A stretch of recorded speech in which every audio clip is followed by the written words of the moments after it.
Welcome to The Last Breakfast. Please enjoy the video. In this video, I will show you how to set up a Notion dashboard. First, create a brand new page and select a layout that fits your needs, perhaps an empty page for full control. Next, begin adding fundamental blocks such as headings, text boxes, and even simple databases to lay the groundwork for your organization.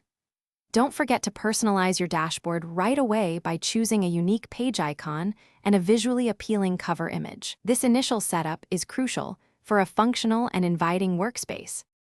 Now, let's integrate your data. You can easily link existing databases or create brand new ones directly within your dashboard. This centralizes all your important information. A powerful tip is to use filtered views, ensuring you only see the most relevant data at a glance, avoiding clutter. You can embed these database views in various formats, like a clean table, an organized board, or a visual calendar, offering different ways to interact with your projects and tasks. To make your dashboard even more dynamic, consider adding widgets. You can embed external tools such as a weather forecast, a digital clock, or even a Spotify playlist directly onto your page for extra functionality and ambience. Also, create quick access links to your most frequently visited Notion pages or important external websites. For a tidy look, utilize toggle lists to hide less critical information, keeping your main view clean and focused.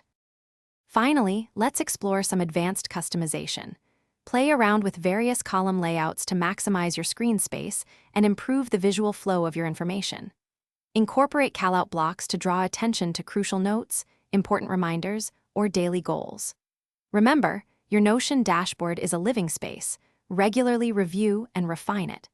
Adjust elements as your workflow changes to ensure it always serves your needs efficiently and effectively. Thanks for watching. If this was helpful, leave a like and consider subscribing. See you next time.